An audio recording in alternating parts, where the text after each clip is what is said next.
The last time you were in, you said you didn't think Trump would run in 2024. I have. There's been a total evolution in my thinking, and I've written that in a couple pieces. So you think he will run? I've now come around to the view that not only will he run, I now believe he must run.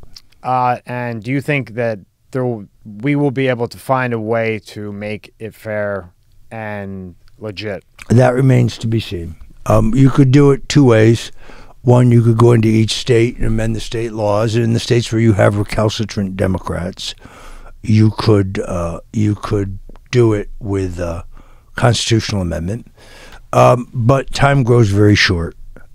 And therefore, I just don't know whether the next elections are going to have the same level of irregularities and anomalies that you had in the last one.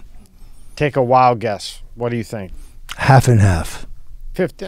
There'll be some parts of the country where the elections are honestly conducted, and there'll be other parts where the corruption continues.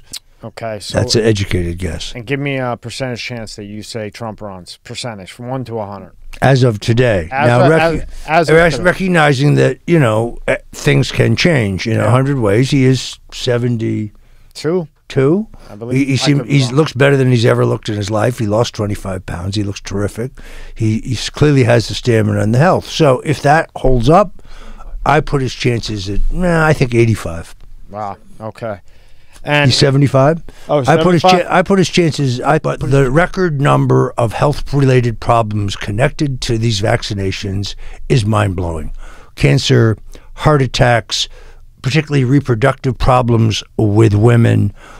There is no question that the spike blood proteins are sticky. This would, if you had the number of deaths we already can chart by the CDC's own numbers, and I think we all concede that those are probably low. If that number of deaths were resulting from any FDA-approved drug on the market today, the drug would have been pulled. What's the rush? Why do we all have to be vaccinated? It's not to protect us from the virus, because we know definitively the vaccination does not protect you from the virus. So why are we being asked to take the virus? Control. That's what I think. Population control. Population control. Which Bill Gates has been very clear about. We'll end up hiring taxes and pushing the minimum wage up to $15 an hour. Do you think that will happen? Or do you think... Yes. Look, I think the Chinese want the collapse of the dollar in our economy as quickly as possible. And there's just no question that the leaders of the Democratic Party are deep, into the Chinese experience. Unless you think the red Chinese were just helping Hunter Biden because they liked him as a person. I highly doubt that. Right. So would you agree with me? Right. So the point, of course, is that that the sooner they can hasten the collapse of this. I mean, it's almost hard to believe. In other words, people say to me, these policies are so outrageous. Can they really be that stupid, or are they corrupt? It's one or the other. Either they're in on it and they want to destroy the country, or they're just misguided and they don't understand how harmful their policies would be. 2024, Apple will have their own Facebook, Twitter, social media platform. And as you know, Apple is not going to censor things. Have you ever been censored with anything with Apple? Here's what I know. Apple refused to give the email records of the terrorists who killed people in San Diego to the FBI, but they turned Roger Stone's records over like that. Apple turned your records over? Yes. Your phone records? Yes. All my records. Wow. Cloud records, yes. Let's not get the idea that football and Apple are not part of the globalist elite. Did they have the password to your phone? Of course they do. They're Apple. No, I mean, did you give them the password to your phone? Who's them? The FBI. They didn't need to get it from me. They got it from Apple. Holy fuck. Really? Yeah, it's got substantial news. So terrorists, no, we're not giving up their stuff. But Roger Stone, here it is. Wow, that just blew me away. That just proved everything I thought completely wrong.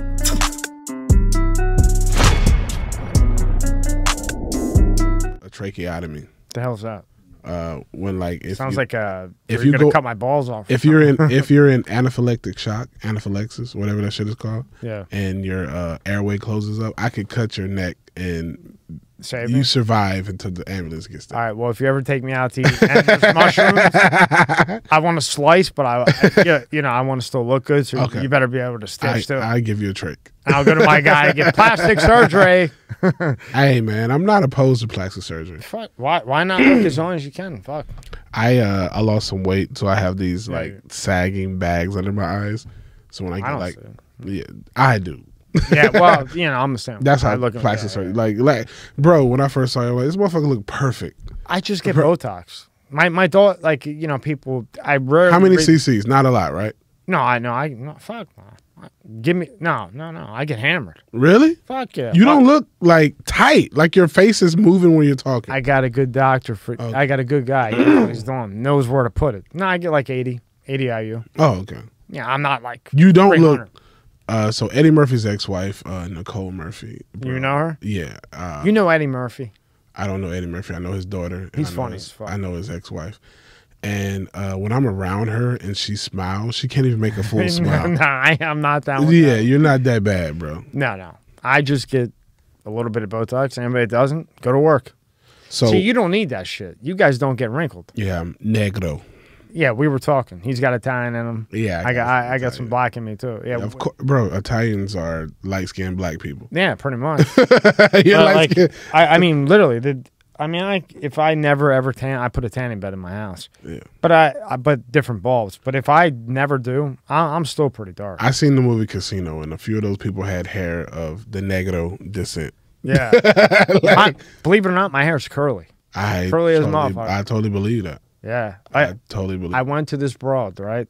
And like they do that straight and shit. Yeah. Because it was so curly. Well, the bitch made it too thin. Went fucking crazy. So now I just say fuck it and put in whatever the hell. What is it? Italians and Jewish have curly hair. Jewish people. Yeah, but Jewish people are cheap.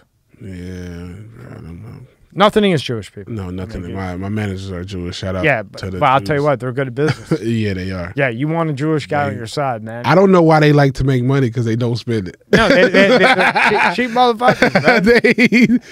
I had a lot of Jewish friends, right? Really, really nice. Yeah. And I mean, one of the best business people. Yeah. But fuck, if you owe them a cent, they'll remember that for the next 6 motherfucking months. Yo, Tommy, you owe me $5. Right. $5 for what?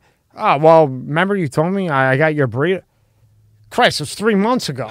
I remember this shit. $5. But when it comes to business, man, they win. They win all the time, bro. But bro, in my career now, like I hang around a lot of rich people, and the rich people I hang around, some of them are not entertainers.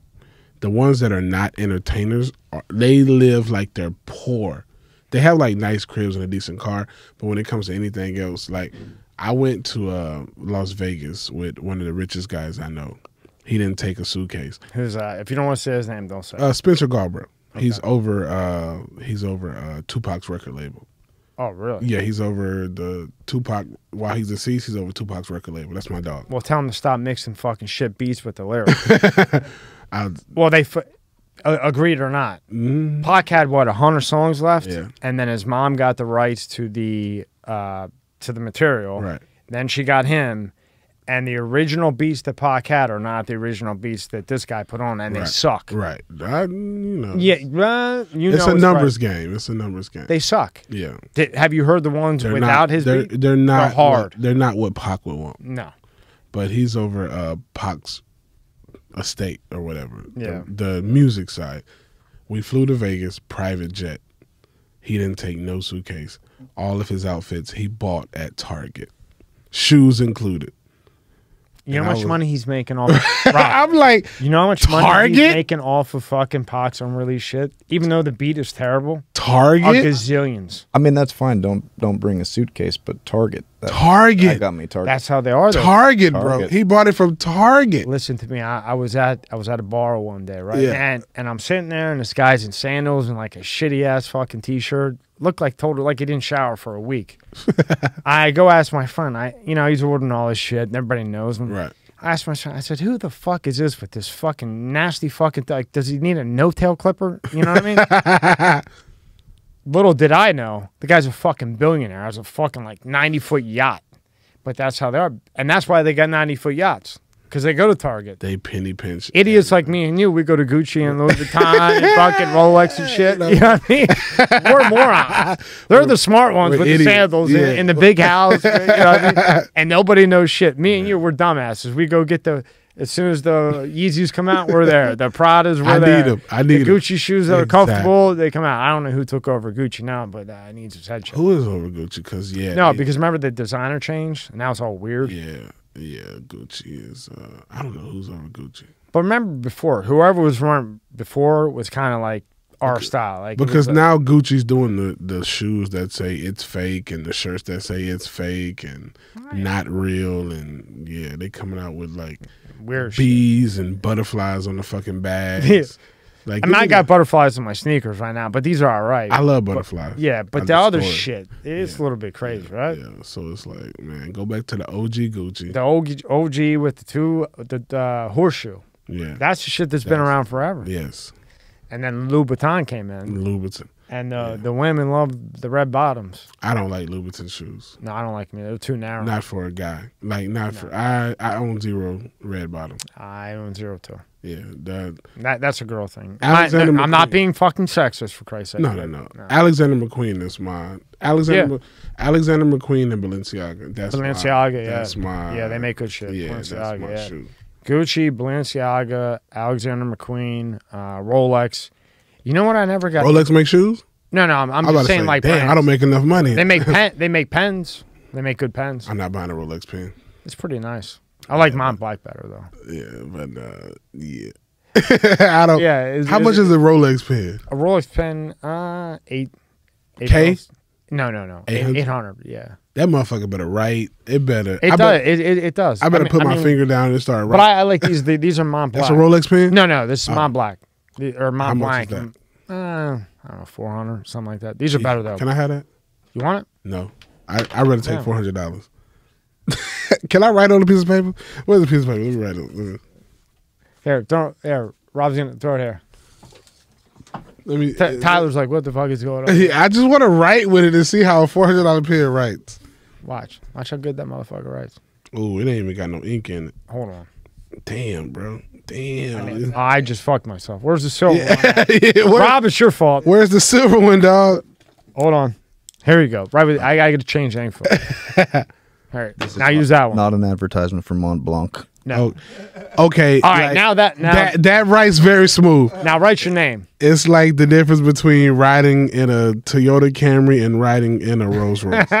That writes very it's gliding over the paper. Like, yeah, that's pretty decent. Right. Yeah. So when you write with that, it's nice, you know, especially if like you're doing business shit. Yeah. No, I mean, who cares about the money? It's the point that you when I get rich, I want to buy one of the old school pens where you got to dip it in the ink with a feather quill. Oh yeah, remember that? Like George Washington shit with the point at the bottom. I'm gonna sign all my checks like that. Like that would kind of be cool.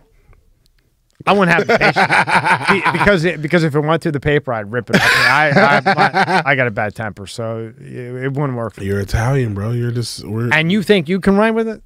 Yeah, I would. Yeah. Well, you better be high as a fucking kite on some indica, because when you dip that motherfucker in there and it don't write right, you ain't gonna be too happy. Me and you both will be wrapping the shit up and throwing it in the paper. Fuck that pen. I got a bad temper. And then go back and talk to the guy and say, look, I want another one. Right. It's crazy. I'm a comedian, but I got a bad temper. Yeah, you know, it's funny that you are as funny as you are. You know, as I started to research you and everything else. Right.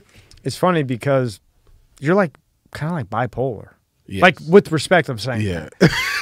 You know, it's like you're like really funny. Yeah. But then there's like another side of you that is like very like kind of like not funny, just like you know, like if I didn't know you, right, and I'm just hanging out with you and we're having dinner, I would never think this guy's a fucking comedian. Not. Then I watch you on the comedian shit, and I'm like, well, hold on, people call me bipolar. Now, and what I'm gonna do, Dave, I'm gonna have them hang out with you, and then I don't look so goddamn bad.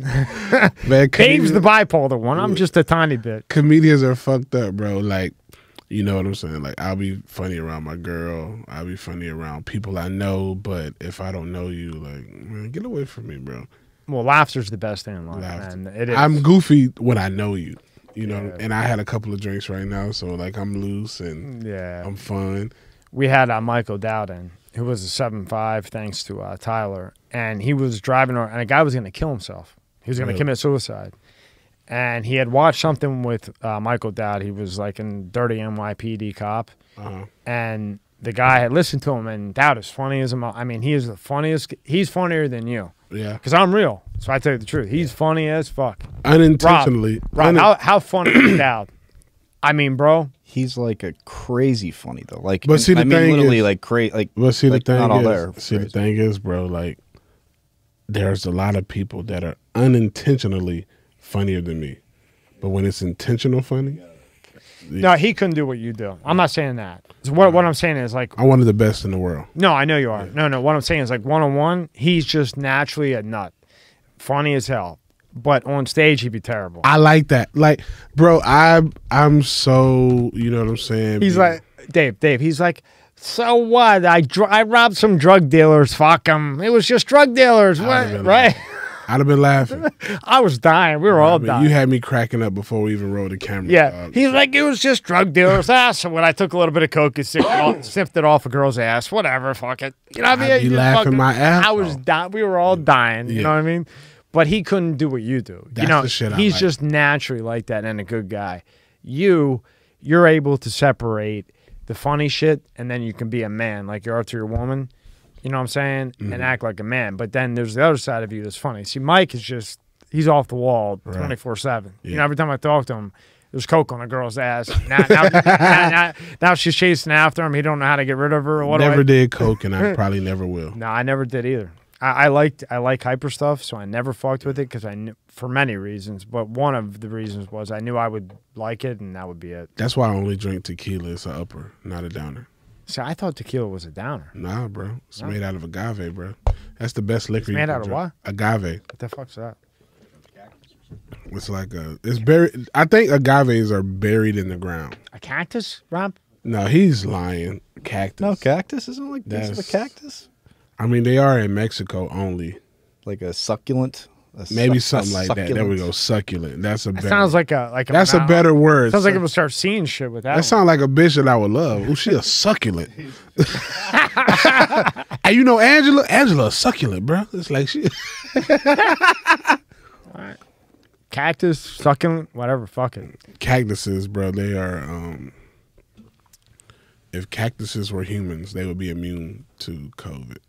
Well, they never died, even through the Ice Age. Alligators, cactuses, and roaches. cockroaches. Never died through two Ice Ages. That's what they used to say, bro. If there's ever an atomic fallout, only thing that would be left is Cher and cockroaches. Yeah. Cher and cockroaches, bro. Well, they can adapt. They can. You know what I mean? And that's how life is. I grew up in a house with a lot of roaches, bro. I didn't grow up from the best. I didn't grow up, you know, with a silver spoon in my mouth. And I remember one time, bro. You remember how you would go to the, you know, a little older. You know what I'm saying? I'm not a young chicken, spring chicken, whatever they call it. But you remember how you go to the grocery store, you put 50 cents in, you get that little fake jewelry that come in the plastic. Oh, yeah. In the little plastic baggie? No, the little plastic container to have it'll be like a dome almost. Oh, yeah. So, bro, I remember one time I caught a cockroach in that. You was in the wrong hood.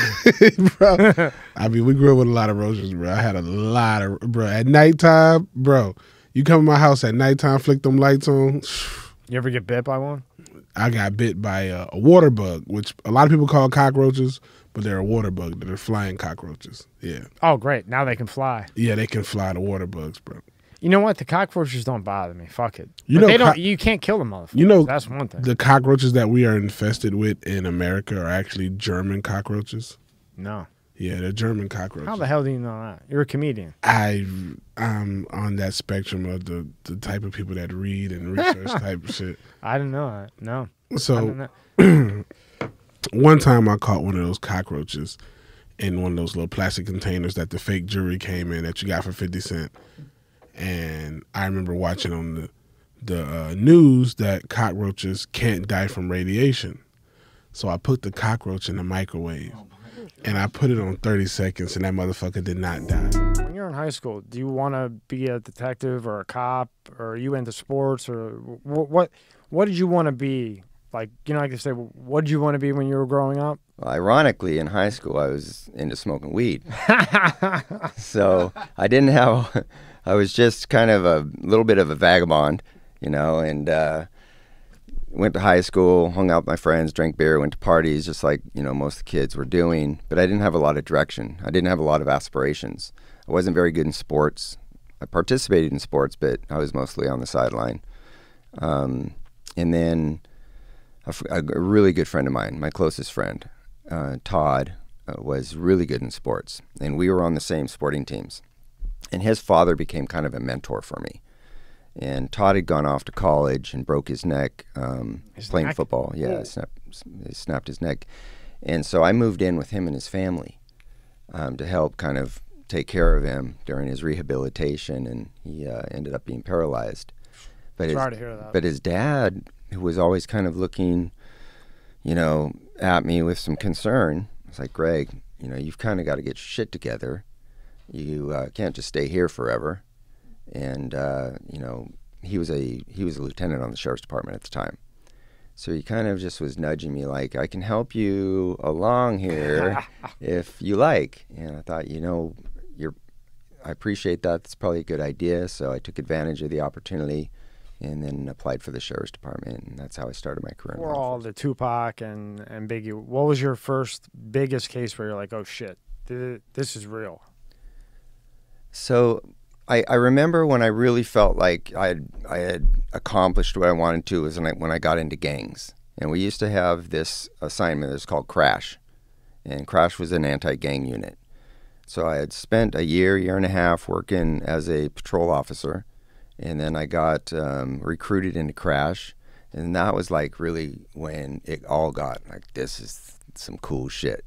I really, really dug it. I was working around some really good cops. It was a really proactive position. We're out there grinding in the streets, you know, and it was a really fun work environment.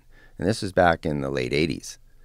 And so, you know, we were just getting it on out there, and it was fun. A lot of guys that you had put away, you're still friends with. Yeah, a handful. You know, some guys, as you're going through the process of the prosecution and, you know, you're developing a rapport with them, because it's not supposed to be personal.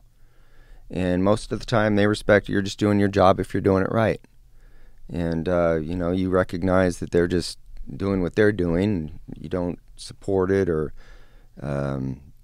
agree with it, but it doesn't have to become this personal issue. And so it always worked out best for me to just build, you know, a rapport. Yeah. Like, yeah, this is what's up. I'll be honest with you. Hopefully you be honest with me. And we always tried to help each other out the best we could under the circumstances. So I built good relationship with people who turned out to be, aside from some of the decision making they made, you know, in their life, really decent individuals. People that I could actually say, really interesting enigma, really. He's a guy I think was really looking for a place to call home, you know, and I think he thought he found that at death row, with Suge Knight kind of as a mentor. But I think he was always looking for that sense of loyalty that comes with, you know, family, which he didn't have. And so I think that was one of the things that allowed him to be vulnerable, but also one of the things that allowed him to be vulnerable with the wrong people. He goes to Quad Studio, mm-hmm. and he gets shot 5 times. Slide 3. He gets shot 5 times, and then he goes to court, I think, 2 days after the shooting. Right. And he thinks it's P. Diddy or Diddy and Biggie. Later, he finds out it wasn't. Yeah, so he suspects that those guys maybe didn't have anything to do with setting him up, but that they knew about it and either didn't warn him or found out about it after the fact and didn't tell him who it was. And so, you know, his perspective is like, again, where's the loyalty? You know, I'm coming over here, we're working together, and it's cool, I'm helping you, you're helping me, and then this happens, and who do I trust? I can't trust you, obviously, because you guys knew about this and didn't do anything to warn me. Because him and Biggie were really close at one time. Yeah, I talked to Valletta about this, and she goes, "Man, Pac would come over and sleep on our couch," and they were like that. They were as close as You know, they were really close. Shot 5 times. He didn't? No. How many times did he get shot? He shot himself. Tupac shot himself? And then he got pistol whipped, and he suffered several huge lacerations on his head, which is why he's bandanaed the next day when he goes to court. Oh, I always thought he got shot in the head. I'm sorry, not bandanaed, but he had bandages on his head. I thought he got shot in the balls, the head, and the 3 other. He got shot in the balls, right? He did. It's because he had a gun of his own. Yeah. And in that, in the chaos of the robbery and the confrontation, he's trying to pull his own gun out of his waistband. Hawk was under Interscope. Right. And so it was actually Interscope's idea that, hey, this guy who's this incredible talent that's languishing away in jail would really probably be a good fit over here with this rap label in Los Angeles, Death Row. And so it was really the corporate executive's idea that this might work really good. And so they suggest it, and Suge's like, yeah, I'm all about that. Okay. So he then goes and makes the offer and represents it as we can get you out, and they do. And they get him out. Now he signed so many albums with Death Row to do. I think it was 3. 3. Yeah. Okay. To satisfy the agreement. Agreement for the million. But nothing was really in his name. Did you see that in the finals? Like the car wasn't in his name. So this is what Suge used to do. He would give people gifts and help them get houses and whatever, but it was always working towards their own royalties. So they thought that these are the benefits of being involved in this really successful record label, but other people are keeping track of what you've been given and what you're spending, and then using that back against your own, profits. Tupac thinking that P. Diddy and Biggie set him up. So there's one at this time. That was in 94. Right.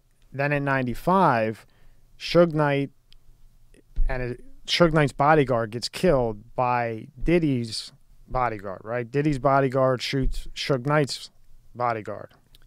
Yes, that's 95. Nobody was ever convicted or even arrested on that case, but according to all the collective information, that's the most likely scenario. Diddy and Suge are at a nightclub in Atlanta. They get into a small little confrontation inside the club. An off-duty cop says, y'all need to take this shit outside, kicks everybody out, but he holds Tupac and Suge and his entourage back, because he wants to get a little separation between the groups. So he sends everybody outside. When Suge and Jay Robles get out there, those other guys are still there. So it picks up right where it left off. A gun gets pulled out. Jake gets shot. Some people say that the guy was actually going to attempt to shoot Suge, and Jake did his job and jumped in front of Suge, took the bullet for him, or Jake just ends up in the line of fire. So there's a little bit of a foot pursuit. Everyone disappears. They're never able to figure out what happened, but presumably it was Diddy's bodyguard. Right. So now you have like the cocktail for the perfect disaster about to happen. Exactly. You got Tupac thinking this, Suge thinking this. Now they're together. Yep. It's a matter Perfect of time. storm. Perfect storm, right. Yep. Okay. Now, they go to the MGM, the Tyson fight, okay? And prior to that, somebody had stole a Death Row chain, like at a strip mall. And somebody says to Tupac at the Tyson fight at the MGM, hey, that's the guy who stole my chain. Is Correct. that accurate? Yeah, so Tupac's walking out. He's all pumped up. He just comes out of the arena. He knows Mike Tyson personally, right? So they run into a guy named Orlando Anderson. Orlando Anderson is a guy who tried to steal a Death Row medallion about 3 months earlier. And so Trayvon Lane, was the bearer of that medallion, says, yo, there's that motherfucker basically that tried to steal my chain. Pac takes it upon himself to go over there and sucker punch Orlando. The rest of the mob Pyrus and the rest of the entourage jump in and start kicking the shit out of him. And that sets everything in motion for what will happen in a couple hours. Yeah. Okay, so now that happens. Okay, so now they leave the fight. They're going to Suge's Club 662, right? Right. They're on the way. Orlando Anderson's pissed. They're on the hunt for him. Right. They're in the white Cadillac. They make the U-turn. Whatever, people are hollering. They pull up, pop, pop, pop, hit Pac, and graze Suge. Right. Do you think that Suge knew any, like, why not hit Suge and Tupac? Why just blast Tupac and Suge only gets a graze? So think about, put yourself in the mind of the shooter. Mm-hmm. The shooter knows that that's the motherfucker that just attacked me. Even though the rest of them jumped in, he's like, he started it. He's the one who ran up to me first and hit me. So that's where his focus is, right? He doesn't care about Tupac as a, multi-million-dollar, artist. He's just like, he's from the streets of Compton. That dude assaulted me. You're gonna pay. So his focus is there. But he's just shooting. You look at the bullet spread on the side of it. It's not accurate. It's just he happened to hit Tupac, and one of the bullets happened to be fatal. So it just he'd have been happy to shoot Suge too. Be the brightest, tack in the drawer a bit. He's smart enough not to put himself right in the line of fire. Yeah. If you're gonna have somebody drive up and shoot your number one artist, which doesn't make sense to begin with, you certainly don't sit on the opposite side of him where 2 inches to the left, and he's dead too. The case in 06. Mm-hmm. What's the theory that lands on your lap of who killed Tupac?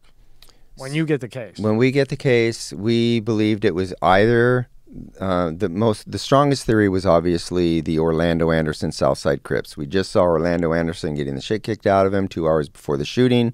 We knew that him and his Crip friends were all there at the fight, and that we're staying in Vegas. So most of the evidence was pointing directly at the Southside Crips.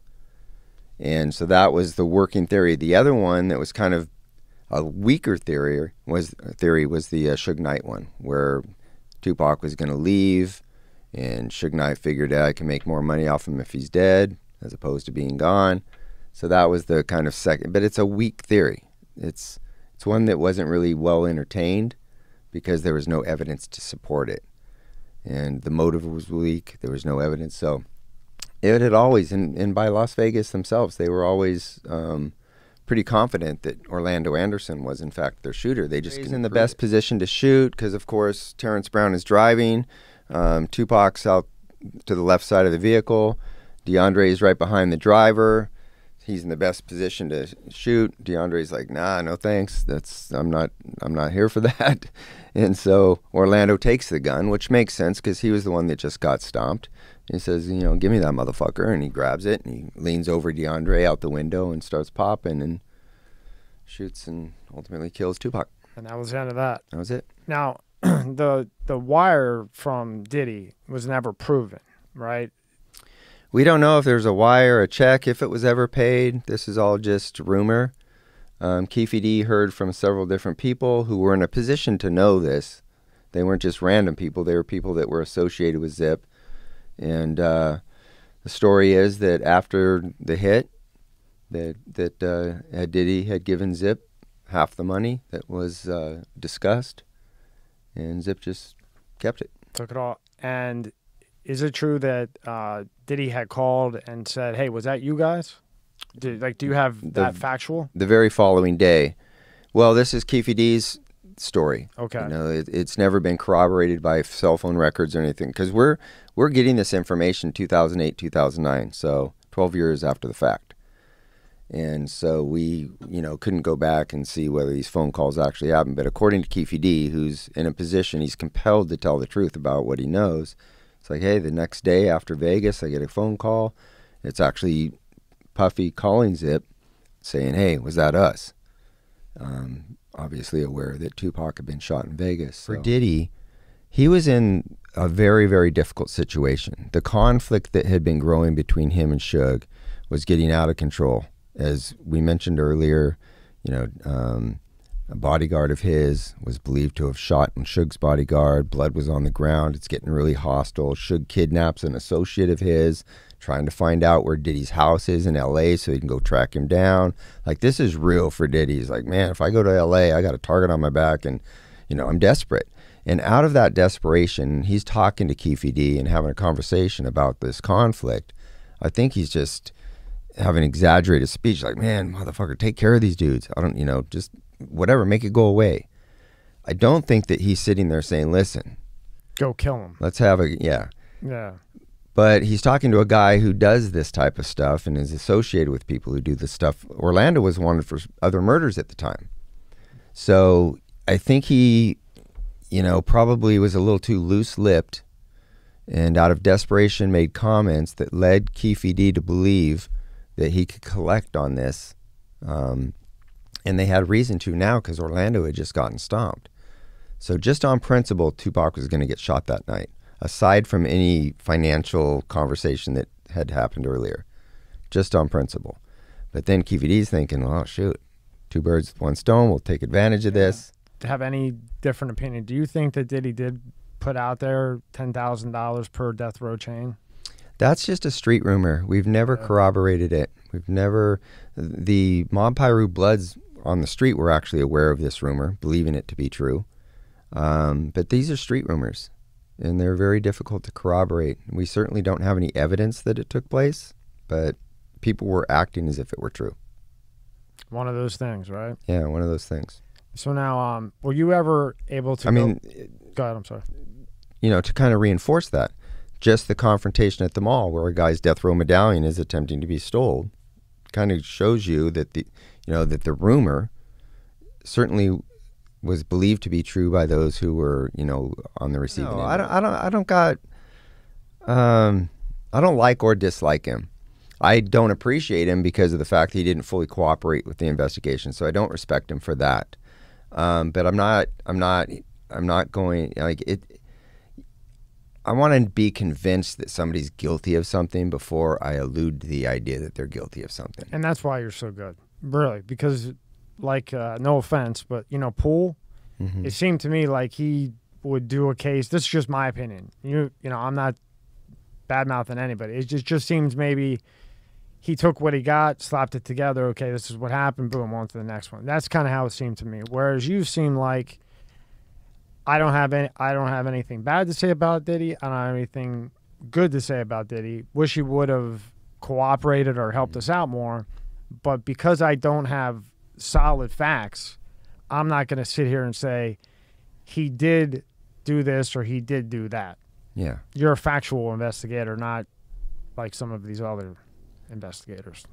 Yeah, because it's I think that it's important, as a cop, obviously to find the guilty party, but also exonerate the innocently accused, because that happens too. And we don't fully take time to appreciate the kind of turmoil that can create in a person's life, just by reputation, just by, the illusion. You've got a reputation, even if it's untrue, that negatively affects everything else you do in your life. So basically, Suge gets the girl to come in, arranges the hit with Poochie. Poochie's the trigger man, kills Biggie.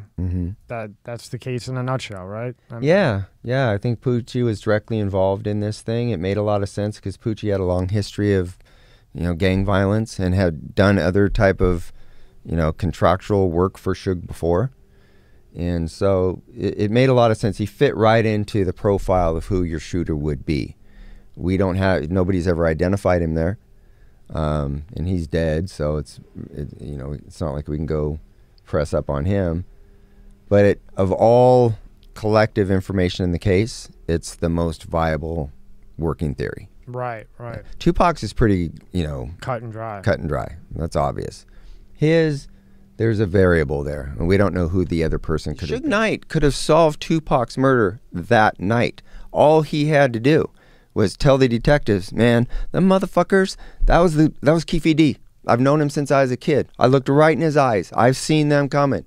That was Keefe D in the car, and it would have been it. They would have had all the evidence they needed right then to go make arrests. So Suge Knight could have solved it that night. He chose not to. In his own words, I don't get paid. So.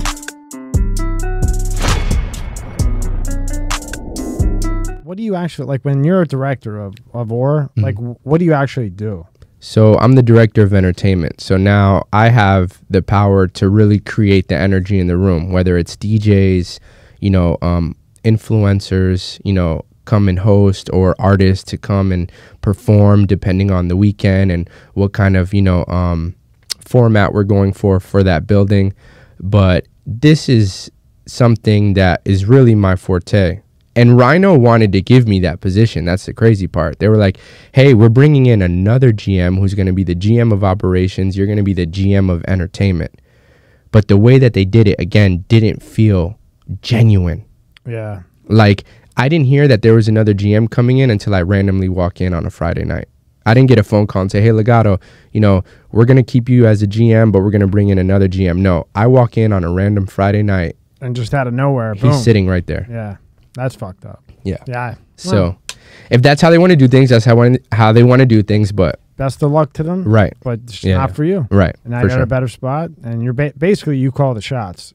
You know, I mean, you have a chain of command. Yeah. But you call the shots with approval. Right. Pretty much is what you do. And as long as it makes sense, it's me. And obviously, it makes sense because in 6 months, what you do with Rhino. Yeah. I'm telling you, Tony would text me and be like, dude, this guy's amazing. Yeah. Tony's a really nice guy. Yeah. That man has seen me. He's seen Rhino dead at like 1 a.m. I would walk in at 2 a.m. and sales would just skyrocket. And then he would just see like 40, 50 people come in right behind me. Did he have his ticker? He didn't need it. He knew already. That was the funniest thing, man. I couldn't believe he did that. He's old school. Yeah. But he's a gangster, man. Yeah. He's a fucking gangster. That's what he is. And the greatest thing that he said the last time he was in, he was like, you know, I don't do it because of pussy or whatever. He goes, I do it to make people happy. Mm-hmm. Man, he's got a big heart, that dude. Yeah, really good guy. Well, wish the best of luck for him with whatever. I'm sure he'll keep in touch with you, right? Oh, yeah, we talk every day. Awesome. Yeah, awesome. Good guy. So check this out. So the guy who comes and washes the cars, well, yesterday washed the cars at the house. Yeah. Okay, so he's at Double D's or whatever it was when he was there. Yeah. No, it wasn't Double D's. It was it's what Rachel's? Yeah, Rachel's. It was, what's the other one? You got Rachel's, you got Monroe's, Aura now. I think it was Rachel's. It was either Rachel's or Monroe's, right? Oh, okay. So he's in there and he's having a drink, right? So he's like shouting, you know, giving a bunch of money to this one bitch. Well, this other bitch is getting jealous that she's not getting money. So she comes and brings him a drink.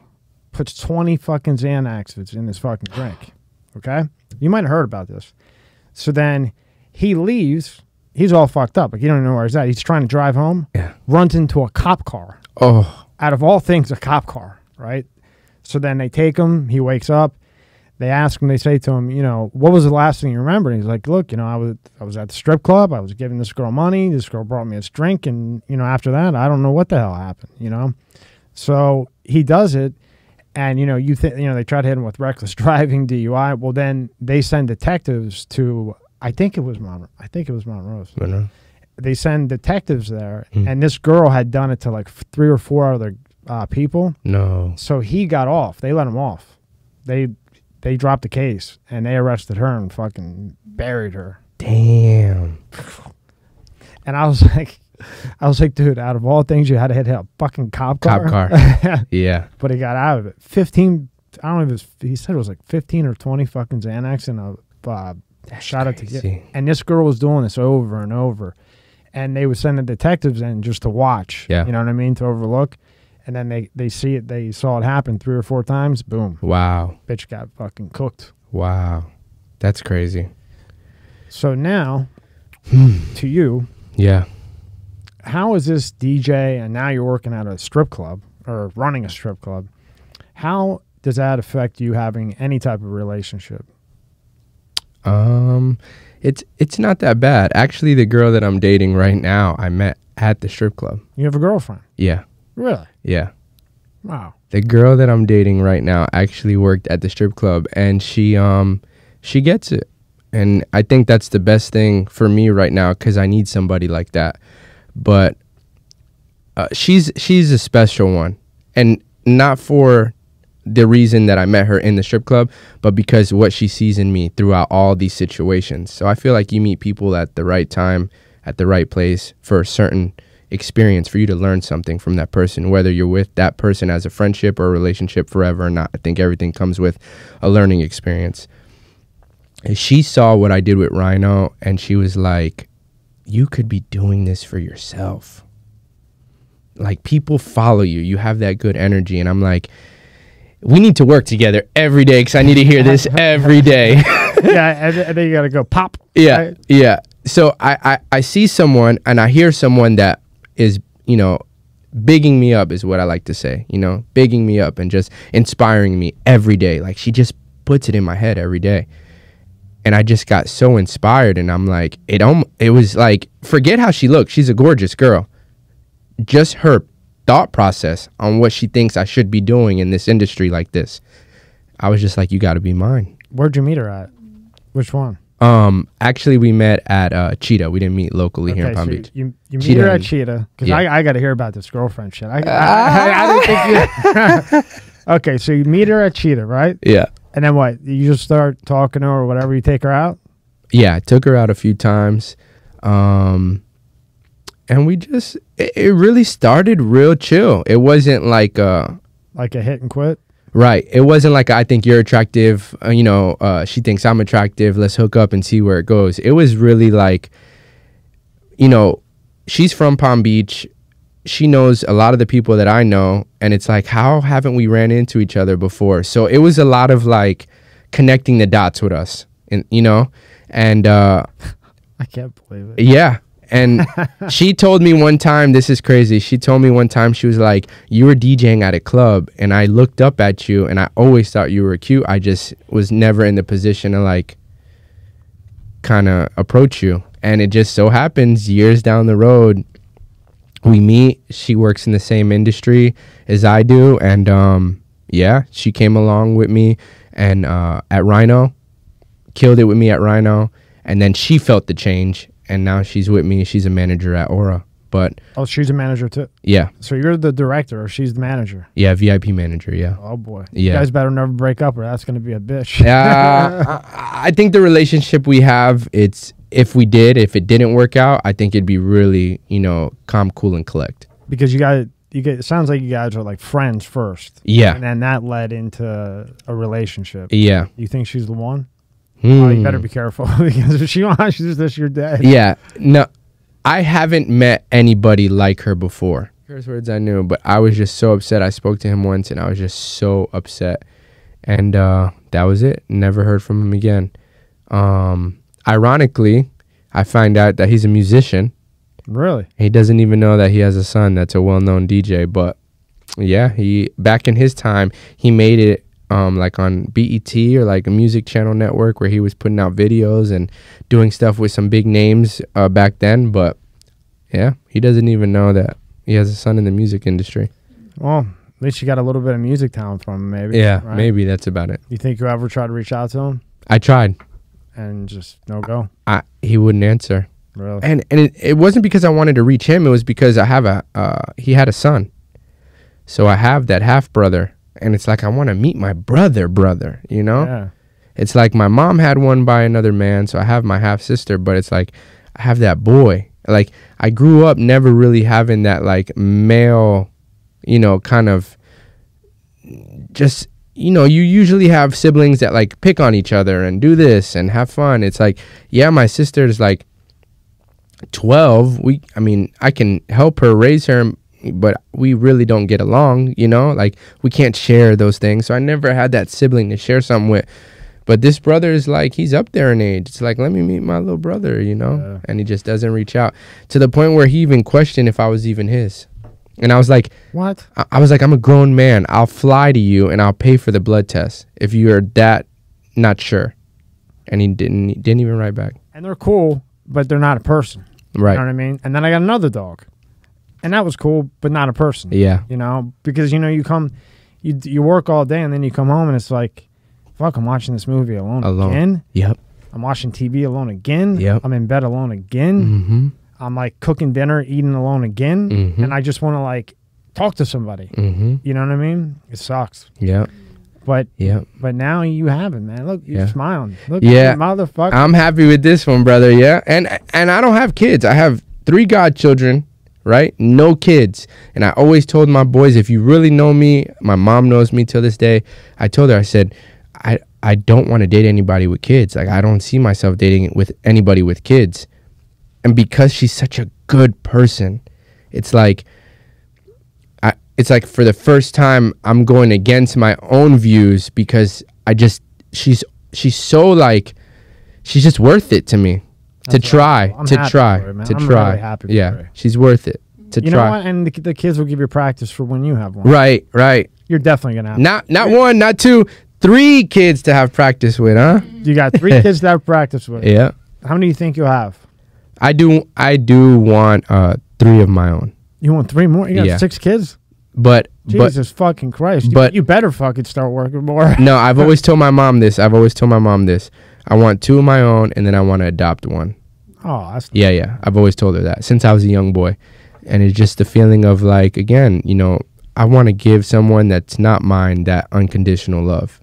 You know, definitely want to adopt one. And I know you mean that too. Yeah, no, it's something I've been wanting to do. I bet you any money you have girls. Yeah. I bet you do. If I do have girls, I don't want my past to to come out of them. Listen, you have a past. I have a past. All my friends. Yeah. All my friends. Fucking. I mean, I could go down. I can go down the list. Yeah. Of my friends. Yeah. That, you know, were pigs at one time. Mm-hmm. You are definitely gonna have a fucking girl. No doubt about it. And then you're gonna have to deal with her dating guy. Yeah. Oh, I cannot see. I'll be ready for it. You'll be at the gym about 10 pounds bigger with a baseball bat. I'll be at the gym way more in the little tucked right here. Yep, that's it. Yep. I bet you. I bet you have. I bet you. Here's my prediction. You ready? I say within the next 6 months you're engaged. I say within the next. I don't know how much you're fucking her. It's none of my business. But how many times a week would you say? No, it's not even times a week. It's literally times a day. Yeah. Oh, it's that type of relationship. Okay. Yeah. Within 6 months, she'll be pregnant. Well, she's already got 3, so she's obviously fertile. Yeah. Okay. So within 6 months, she'll be pregnant. Then that will push you to, ask her to marry her. Then you'll be engaged. Yeah, 6 months. 6 months, because you're fucking her all day long. I mean. She's fertile, so she's gonna get pregnant. I mean, it's a matter of time. And then when she does get pregnant, you know what the right thing to do is. Yeah. You get the ring and you get engaged. So I think in 6 months, you'll be saying, Tommy, I'm having a little one. And then you'll go to the ultrasound and you'll be in there and then you'll find out it's a girl.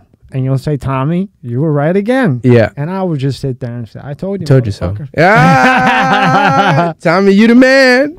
And then you know what? You could babysit my motherfucking kid. Then you got more. Yeah. That's it. Yeah, mine's 1. Yeah. How's fatherhood? Interesting. When they're young, it's tough for a guy. Yeah. You know what I mean? What the fuck can I do? Mm-hmm. I'm not changing diapers. Yeah. We've already had that conversation from day one. Yeah. But, it's tough. It's tough because it changes everything. You can't watch a movie anymore. You can't, if you want to go to dinner, it's the whole thing. Yeah. And, it's until they're older. Right. And when she's older, it'd be cool. But, the first year is rough. You talk about me having a girl. Yeah. And you were like redoing Experiment Rhino and managing that and that whole gig. Yeah. And then what happened with that? Rhino's a great corporation to work for. Tony came to Rhino to do what he does best. And that included me because we had the same vision. And it worked. We had another vice president that came in and had different thoughts on what he wanted to do with Rhino. And, for that reason, we had to switch up, the way he wanted to run things. With L.A. opening up, Tony went back to L.A. and opened those clubs up. So this VP came here and, put his touches on things. And I just didn't agree with it. It wasn't the way that I signed up for it. So I was like, let me just exit myself because one thing about me is that I stay true to myself and I don't let money buyers as an outsider. Tony comes from Vegas, offers me a GM spot at Rhino. Again, an outsider. And now this guy Mike comes from Orlando, outsider. It's like you really don't know how much hate you have in a local market from where you're from as far as real power until someone obviously outside of that local market can see you and appreciate your value. But all these major positions that are giving me the avenue to not just rely on being a DJ are coming from guys who don't even know me like that. So again, hurt, you know, it's like not so much hurt, but it's like I told you so, you know, or like why. It's just one of those things where I still shake hands and I still smile, and I thank, you know, all the guys who let me DJ in their clubs, but it's these outsiders that are like, he's bigger than a DJ. You know, we're like, you know, fuck, I don't give a fuck. Yeah. Yeah, go ahead, I don't care. So I'd let him do that. And we were friends. I hung out with him when we got stoned, me and Ralphie and Jeff Ross at Jeff Ross's place in Manhattan, you know. And we were friends. He's on stage at the Tempe Improv, and like, you know, he's going through who's showing up, and he sees my name, and he goes, you don't need to see that, and like, and disparaged me. Somebody called me when I was on Tonight Show. Hey, I just want to let you know that Ralphie May said this, you know, like trashed you. So I said to Jay, I go, Jay, I don't, you know, it's kind of weird for me, like, because I'm friends with Ralphie. I don't know why he would do that. I mean, we've always been cool. And he goes, John, just pick up the phone and call him. I go, really? Yeah, just call him. Sure enough. He's right. Tommy, I called Ralphie. I said, Ralphie, I'm just curious, like, why you trash? He goes, John, I'm so sorry. You know, they just gave me a thing, and I was trying to be funny, and I was going through I'm so sorry. I go, it's all good, man. And that's the great thing, because if not, the animosity would grow and grow and grow, and then I would trash Ralphie, and then he would hear I trash him, and he wouldn't know why, you know. So instead, it was thwarted just by me fucking giving the olive branch, if you will. Yeah. You know what I mean? Extending the olive branch. But it was, you know, if that didn't happen, you would probably be still fighting today. Well, yeah, but he's dead. But, I mean, if he was alive. You know, yeah, you know, but that's like the intelligence of Jay is don't let. He always says, like, even before he goes on stage, you know, handle all your bank accounts. Don't have an argument with you. Oh, everything. Just, you know, go on clear-headed. Like, you don't need all this minutia, you know, twirling around in your head. Do you understand, Tommy? Yeah, that's how I was taught from my father figure. Not my father figure. Yeah, that's how I was taught. If you and somebody have a problem, a grudge, and this is from a guy, you know what I'm talking about, but we'll keep it between us. And this is from a guy that, you know, whatever. And he used to say, look, if somebody does something that upsets you, deal with it like a man. Not violently. Deal with it. Otherwise, it's just going to torture you. You're only torturing yourself. That's a very good point. And he says, if you got a problem with somebody, before it gets violent, make the call. Say, hey, let's have coffee. And be respectful and just say, why the fuck did you do that? And then you know what, Tom? He said you'll walk out of there at peace. Inside, yourself. Yep. And it never escalates to anything more. It doesn't. You know what I mean? Yeah, yeah. And that, you know, and if all of us as a race, you know, I mean, did that, we would be a much happier bunch of people, wouldn't we? And who taught you that? A fucking Italian, right? Huh? Forget it. You do look a fucking Italian. Forget about it. You do look fucking Italian. Everyone always thinks that, but I'm actually half Danish and Puerto Rican. So. Well, you look it and you act it. You know. well, in New York, half my friends are Italian. Right. So it kind of let off onto you, right? Yeah.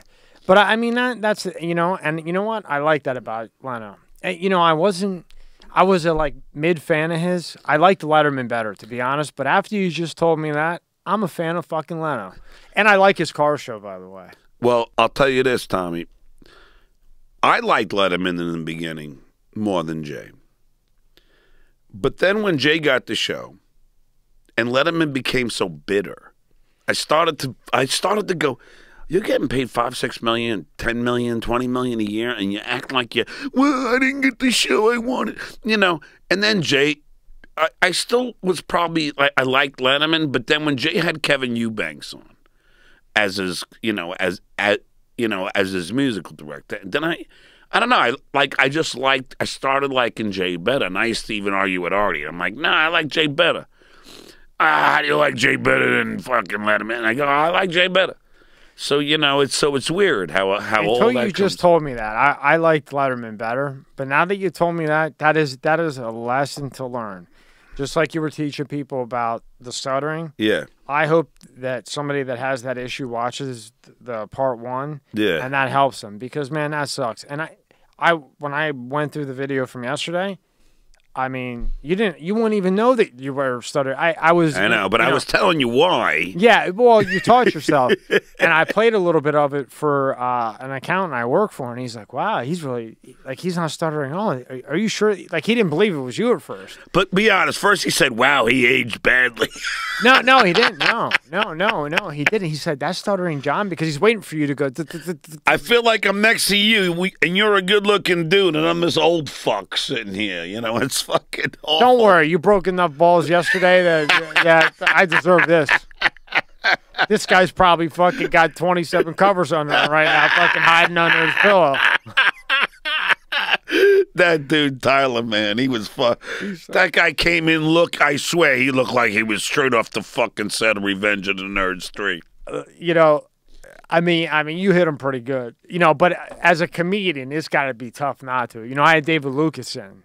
Okay. He's a funny fuck. Yeah. You know who that is? No.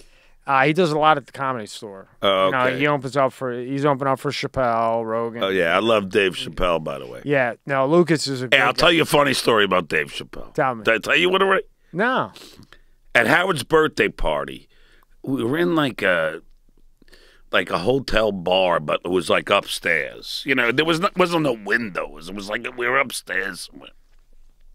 Me, like 2 other white guys, like from the Stern Show staff, and Dave Chappelle. So I light a doobie. So I take a few hits, give it to the next white guy. He takes a few hits, give it to the next white guy.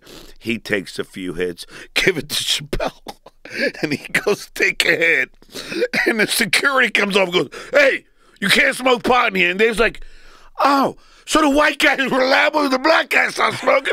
You bust his ass. And it was so fucking funny, dude. So funny. Because they hit him because he was black, right? Dave Chappelle is... Dude, that guy, I love that guy. And he's so sweet. He is... Tommy, he's such a sweet guy, And I've met a lot of really sweet people. The guy turned down fucking $1 gazillion. You know what I mean? Well, because he believed in what he wanted to do. That's what I'm saying. And you got to respect that. Of course. Of course. And, I've watched a lot of his interviews and stuff, and he's a cool fucking dude.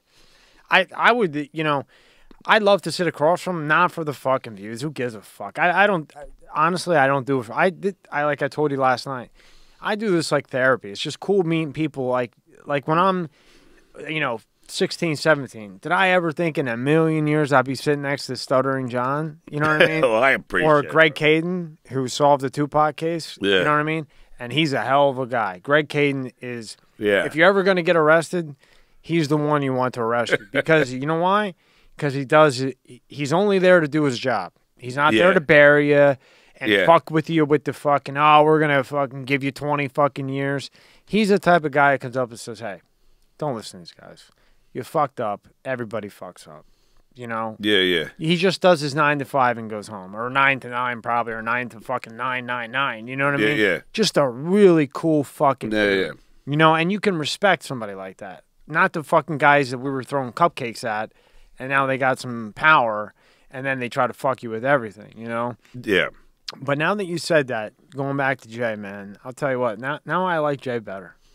Well, I'll tell you another great. Well, I have so many great stories about Jay. But I'll tell you, when Howard was beating him up so much, because even though they said, John didn't do anything on the show, why did Howard bitch for fucking 3 months and trash Jay Leno all the time? But he was hitting Jay prior to you even leaving. Not really. I thought he was. Well, I mean, obviously you know more than me. But it's interesting that you say that, because he did every once in a while accuse Jay of stealing his bit. Oh, Tommy. The thing is, this is the best. Howard brainwashed me on this. Howard always said, and this is for anybody that's watching or listening to the show, For years, Howard said that Jay stole. Jaywalking was a theft of the homeless game. And I was like, and I believed it. I don't even understand that. Okay, but the homeless game is when I would ask people stupid questions and they were too stupid to fucking answer them. I did the first one. It was Casey Armstrong idea, believe it or not. And it was at the 96 Yankees Day Parade. 1996. That was the first one that I did. So I believed Howard. Oh, fucking Leno stole jaywalking. It was all a theft. You know, Jay was fucking, you know, a bit stealer and everything. Cut to when I get the job on Tonight Show and I'm hanging out with the head writer, Joe Medeiros. I go, yeah, but you guys stole the fucking jaywalking thing from fucking, you know, our homeless game. John, what year did you start the homeless game? I go, 1996. John, we've been doing jaywalking since 88. And I'm going in my head, I have believed all of this bullshit from Howard all these years. Do you know what I mean? And it really, you know, so Howard, yeah, he would have his beefs with Jay, but not as bad until I left. But he would beat Jay up all the time, Tommy. And this is what immense Jay is. After rehearsal, like, you know, we're still in like the rehearsal area of the stage, you know, a few steps down from the stage, and I said, Jay, I just want to say I'm sorry, man. You know, if it wasn't for me, like, you wouldn't be getting beaten up every day on the airwaves. Jay puts his hand on my shoulder and he goes, John, I don't give a fuck. And that to me was really cool. You know what I mean? Like he was saying, I don't care what your fucking dickhead ex-boss is gonna say. You know what I mean? Yeah. Yeah, I mean, when you look at it, you know, from like an outsider's point of view, you know, Howard to me is the best of all time. There's nobody Yes. better. I mean, he smashes everybody. There's no one that's ever going to come close. You can't beat him. Yeah. But now that you said that, the only thing I don't like about him, like you guys had your situation, that's between you and him. You know what I mean? Yeah. I'm still a massive fan of his. But I don't blame you. He's a very entertaining guy. But after saying that, you know, like, why not? Like, let's just say Jay wanted to do a jaywalking bit and Howard wasn't bullshitting. Why not share it? Like, why not everybody just work together, right? And try to all be as successful as possible? Because Howard would only go on Letterman. You know what I mean? He would never go on Jay. No, that's not true either. In fact, that's the first time I was on Tonight Show. I came when Howard did Jay. In fact, that's when Howard did Jay. Oh yeah, I was too young. That's what. Well, you should look at this one. This is when Howard brought two lesbians in to kiss on the Tonight Show. How'd that go? And Jay was fucking livid. Was he? He walked off the fucking set because you know Jay's fucking American Pie. Yeah. You know, and he's just like, you know, and he's like. And the funny story about Bowie said is that, like, he was talking about Bowie after the show, and he's like, it's all pussy, pussy, pussy, that one. All pussy, pussy, pussy. You know, he was pissed. But, you know, pussy sells, though. No, I know. And, you know, look, I was with Howard then. Yeah. But, yeah, Jay's not, you know, he's not that kind of guy that's into the same, you know, look, I mean, they're two different walks of life. What do you call it? Peas in a pot. Mm-hmm. They're not two peas in a pot. You know? No. But I mean, yeah, no. Howard used to do Jay. You know, that's what I'm saying. Howard never. In fact, when I was doing the phones for Howard when I first started, Jay would call, make it a point to call every birthday show. Every time it was Howard's birthday, Jay, as the host of the Tonight Show with Jay Leno, he would call Howard and do jokes for Howard on his birthday. You know, that's an Italian thing. That's how he was raised. And that's probably, I'm thinking about it as you're talking to me. If, unfortunately, like, my mom passed, but if I was Jay Leno and Howard came on with two strippers, my mom would bitch at me for the next fucking 20 years. Well, he probably had his mom in his head. Yeah. Do you know, Jay always tells this story.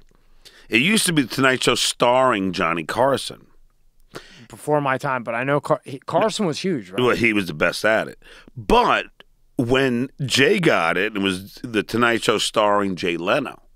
Jay's mother said, Jay, I don't like that it says starring. Well, who the hell are you? Are you that big? It's starring. It doesn't look good. So she made him change it, the Tonight Show with Jay Leno. Well, yeah.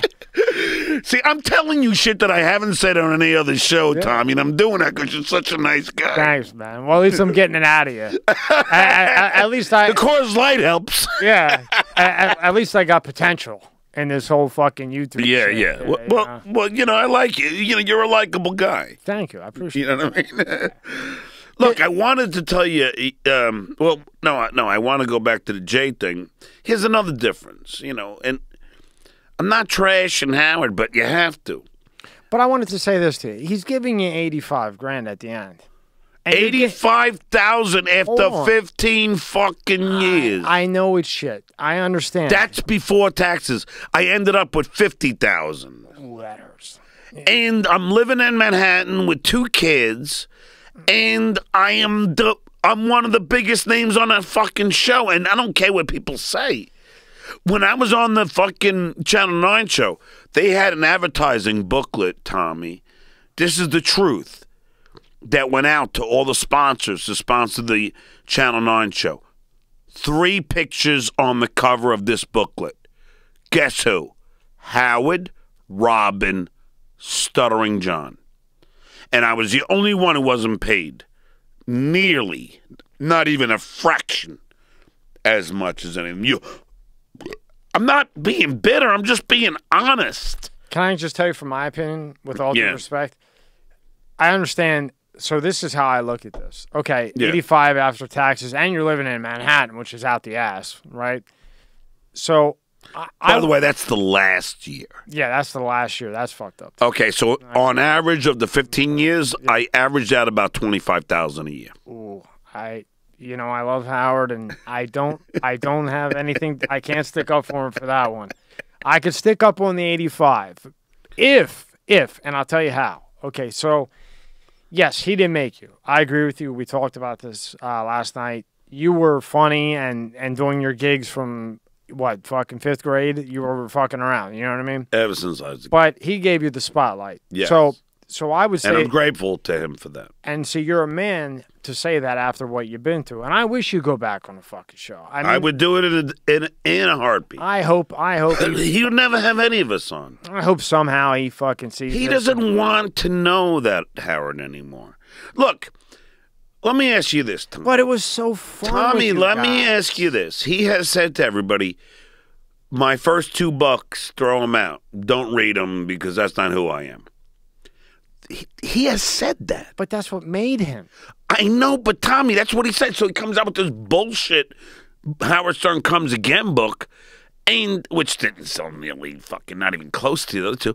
But he's telling all the people that fucking support him and bought those books in the days that you were a fan, that's not me. Fucking throw that shit out. Like, suddenly he's changed so much. You think because of Beth? Because of Marcy Turk. Yoko Turco. Marcy Turk. He would call her Yoko, right? No, I call her Yoko Turco because she's the one that ruined the man that was actually the most entertaining radio broadcaster in the world, because she came in and said, now you're going to be nice and you're going to have celebrities on and you're not going to say anything bad, and then all the nicknames changed. Gary and Wendy became Gary the Conqueror, and Wendy the Slow Adult, and they changed everything. They started editing out every single thing that Howard said bad on this show, and that's a fact. Who is editing it out? They have an editor on that show that goes back and edits out all or any, like, you won't even hear Artie. They edit out everything that would be considered politically incorrect. Artie was funny as fuck? Tommy, this is all fact, bro. Wow. I'm telling you, you can Google it. Bro, I used to I'm drive just telling you this is all truth, bro. Wow. I used to drive from Philly to Pittsburgh. And when you were still there, Artie was there, toward the end, right? Artie and I did about 5 years together. It was the funniest 5 years. Bro, maybe like 2002, 3? When he first moved to, 4, when he first moved to XM Radio. No. I was never there for XM. It was still on terrestrial. Yeah. I left in 2004. Howard went to Sirius in 2005. Oh, by the way, we haven't got into the Sirius XM lawsuit. But hold on. I want to stay out funny, though. Dude, I would drive 3 hours to Pittsburgh and listen to you, Artie, Howard, Robin. Man, that 3 hours felt like 2 minutes. Artie and you together are a bomb. I know. Dude, dying. And some dirty motherfucker edits that out. And Howard allows it. I'm sorry, Howard. I still love you. But that was the dumbest movie ever made. Oh, my God. Blame it on Marcy Turk, who, by the way, and I've... Oh, my God. You don't know any of this, Tommy. No, I'm just the guy who fucking listens. Oh, no, but Tommy, I just have to say, on my podcast, the one on the bottom there, on that picture there, we were the first to get the Getting Things Done seminar on video. Now, just keep in mind, I played this audio, and people said I somehow, this can't be true. True Stern fans like you were like, no. Yeah. In my book, Easy for You to Say, which is on top there, I have a picture of Howard. I ordered it, by the way. Yeah, I have a picture of Howard in front of a screen that says, I'm asking, I turned mine off, so maybe it's just fucking words of friends. What are you going to do? So what we talking about? This is how old. No, we were talking like I'm on the outside. No. Okay. And then in your book, there's a picture. Oh, okay. So the picture is Howard in front of a screen that said, I want everyone on my staff to set up 10 fake Twitter accounts and then ask celebrities as the fake Twitter account, you have to come on the Stern Show. He's essentially asking his staff, to set up fake Twitter accounts and try and book, celebrities on the show. That was one little slide that I posted, who I got from all my moles at the Stern Show. And the video, which I played a year later, when everyone's saying, John fucking doctored that photo, that can't be true. All these Stern purists who go, oh, that can't be true. Then I played the whole video with that fucking pelican walking on that stage, and he was taking credit for the careers of people like the fucking the Maroon 5, Adam. I know what you're talking about. Yeah, he came and performed on the show. Yeah, Adam Levine, and he's good too. Yeah, but he's saying, where? And he's going, where was this comic? Where was this before they came on the show? We are the best. Like, it was fucking a disgrace. And so people like me now, understand who was saying this? Howard Stern is on the stage trying to motivate his staff in the Getting Things Done seminar, which was run by Marcy Turk. And let me tell you something. Marcy Turk, in the seminar, you don't have it up, but in the seminar, there are misspellings, like structure is misspelled wrong. Everything is misspelled. Even I can spell structure. And I'm thinking, so Baba Booey must be behind this fucking thing. Turns out, I also obtained the resume that Marcy Turk sends out. There are like 100 misspellings. This chick is not bright. And who hires her? Howard, because she's involved in this cult-like thing called, it's like Scientology, Tommy, called like the Getting Things Done. That's what it is. Tommy, I kid you not. I'll swear on a Bible right now. This is all true. So when he does this seminar, and it comes out, and Me and Royce right there, we are watching it live. We are playing it, and we're goofing on him and going, I can't believe he has become everything he's goofed on in